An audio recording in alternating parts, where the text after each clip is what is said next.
Assalamualaikum warahmatullahi wabarakatuh. Hai semuanya, perkenalkan nama saya Eristina. Saya salah satu mahasiswi dari Institut Agama Islam Negeri Curug atau yang sering kita kenal sebagai IAIN Curug. Saya berasal dari Prodi Pendidikan Guru Madrasah Ibtidaiyah.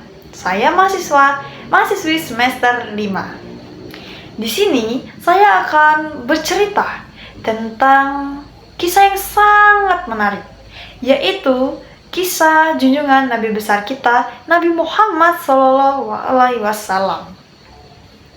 Di sini saya akan menceritakan kisah perjalanan Nabi Muhammad SAW dari Mekah hijrah ke Madinah. Di sini siapa yang tahu apa sih alasan Nabi Muhammad SAW hijrah dari Mekah ke Madinah? Setelah Nabi Muhammad SAW dan para sahabatnya hijrah dari Mekah ke Madinah, mereka disambut hangat oleh penduduk Madinah. Penduduk Madinah saking semangatnya menyambut kedatangan Nabi Muhammad SAW dan para sahabatnya. Mereka menari, bernyanyi, dan sambil berkata, "Tala'al badru alaina," yang artinya telah datang rembulan di antara kami. Penduduk Madinah sangat senang atas kedatangan Nabi Muhammad SAW karena mereka tahu dengan kedatangan Nabi Muhammad SAW adalah membawa kebaikan bagi mereka semua. Hal pertama yang dilakukan Nabi Muhammad SAW di Madinah yaitu adalah membangun masjid yang diberi nama sebagai Masjid Nabawi. Dan di sanalah mereka atau umat Islam melakukan ibadah, sholat, belajar, dan serta berkumpul untuk mengeratkan silaturahmi. Bukan hanya membangun masjid, Nabi Muhammad SAW juga mempersaudarakan dua kaum, yaitu yang pertama kaum Muhajirin adalah orang-orang yang hijrah dari Mekah ke Madinah dengan orang-orang Ansyar, yaitu penduduk asli Madinah. Dan di Madinah, umat Islam sempat mengalami beberapa peristiwa besar, yaitu peperangan karena kaum Quraisy yang masih ingin menyerang umat Islam, yaitu adalah Perang Badar. Umat Islam saat itu sempat menang, walaupun pasukannya hanya tinggal sedikit. Dan yang kedua yaitu adalah Perang Uhud. Umat Islam kalah karena mereka tidak mematuhi perintah dari Allah Subhanahu wa Ta'ala dan Rasul, yaitu Nabi Muhammad SAW. Dan peristiwa besar lagi yang lainnya yaitu adalah peperangan ketiga, yaitu Perang Khandaq. Umat Islam menang dengan menstrategikan menggali parit. Dari beberapa peperangan, umat Islam belajar banyak hal, yaitu bahwa pentingnya kita harus taat kepada Allah Subhanahu wa Ta'ala serta bersabar dan bersatu dalam keadaan apapun.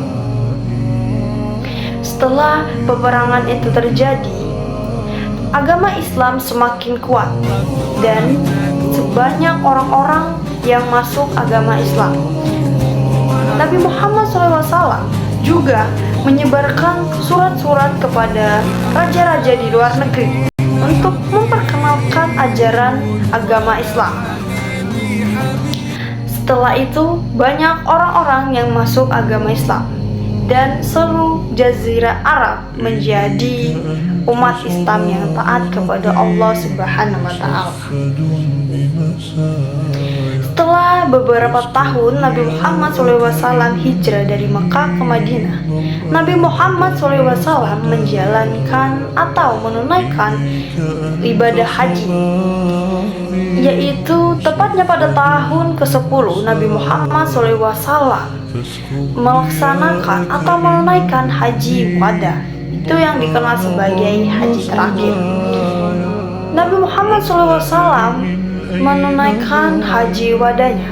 Dan di dalam khutbahnya, Nabi Muhammad SAW berpesan kepada umatnya bahwa selalu menjaga sholat dan berperilaku jujur dan amanah, dan tidak saling menyakiti satu sama lain, dan tetaplah berpegang teguh kepada Al-Quran dan sunnah-sunnahnya. Setelah beberapa bulan Nabi Muhammad SAW menjalankan haji wadah atau haji terakhirnya, beliau mengalami sakit dan dirawat oleh istrinya, yaitu Aisyah, Syahidah Aisyah. Dan pada suatu hari, tepatnya pada hari Senin 12 Rabiul Awal tahun 11 Hijriah, Nabi Muhammad SAW wafat di usianya yang menginjak 63 tahun. Seluruh umat Islam sangat bersedih atas wafatnya Nabi Muhammad SAW. Tapi umat Islam tetap menjalankan perintah yang diperintahkan oleh Nabi Muhammad dan tetap semangat menjalani hari-hari sebagai umat Islam yang bertakwa kepada Allah Subhanahu wa Ta'ala.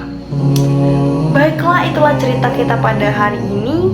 Kita akan berjumpa lagi di lain waktu dengan cerita-cerita yang menarik tentang seputaran agama Islam. Baiklah, itulah cerita kita pada hari ini. Saya akhiri. Wassalamualaikum warahmatullahi wabarakatuh. Selamat berjumpa pada cerita-cerita kita selanjutnya. Bye-bye.